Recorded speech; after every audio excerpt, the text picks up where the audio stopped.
बिहार अजूबा है।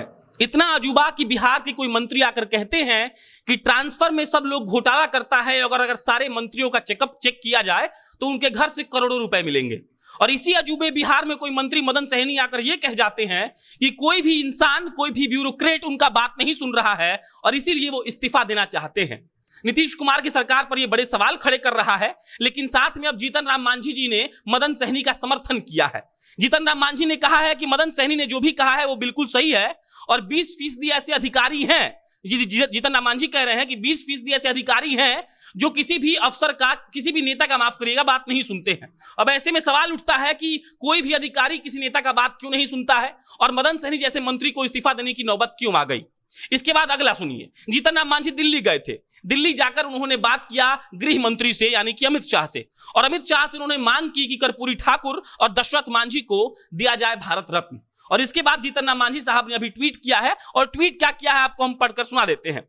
जीतन राम मांझी लिखते हैं कि न्यायपालिका एवं निजी क्षेत्रों में आरक्षण, दशरथ मांझी जी को भारत रत्न की मांग सहित बिहार के विकास से जुड़े कई मुद्दों पर माननीय गृह मंत्री अमित शाह और बीजेपी के अध्यक्ष जेपी नड्डा एवं भाजपा के राष्ट्रीय महामंत्री से बात हुई और यह मुलाकात उनकी सफल रही।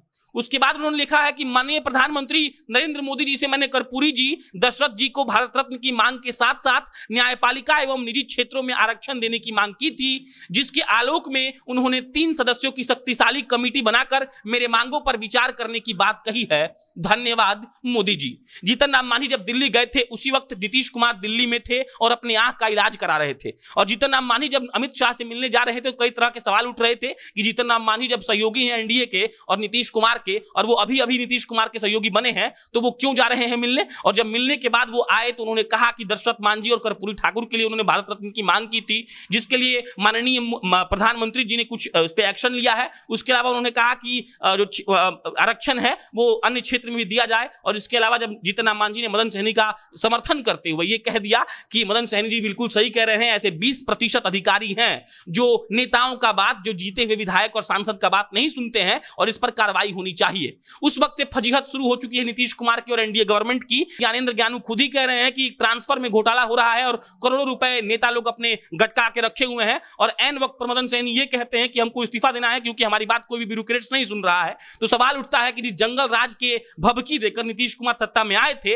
वो जंगल राज अभी कहां चला गया। क्या वो जंगल राज अभी महाजंगल राज में तब्दील हो चुका है? और इन सारे सवालों के घेरे में अभी बिहार की सरकार है और इसका जवाब किसी के पास नहीं है। विपक्ष भी सवाल के उठा रहा है, तेजस्वी यादव सवाल उठा रहे हैं, राजद सवाल उठा रही है और वो पूछ रहे हैं कि आपके मंत्री ने ऐसा बयान क्यों दे दिया। ज्ञानेंद्र ज्ञानू ने कहा कि ट्रांसफर में घोटाला हो रहा है, मदन सहनी इस्तीफा देना चाहते हैं, और जीतन राम मांझी भी मदन सहनी का बात का समर्थन करके ये कह चुके हैं कि 20% ऐसे अधिकारी हैं जो बात नहीं सुनते हैं। तो ये सवाल खड़े करता है सरकार पर, सरकार की कार्यपालिका पर कि वो कैसे काम कर रहे हैं, और ये सवाल खड़ता है पूरे एनडीए गवर्नमेंट पर। देखना दिलचस्प हुआ कि आगे क्या होता है। अन्य कोई अपडेट आएगी तो हम आपको इत्तला करेंगे। मेरा नाम प्रशांत राय है, आप जनता जंक्शन देख रहे थे। बहुत बहुत धन्यवाद।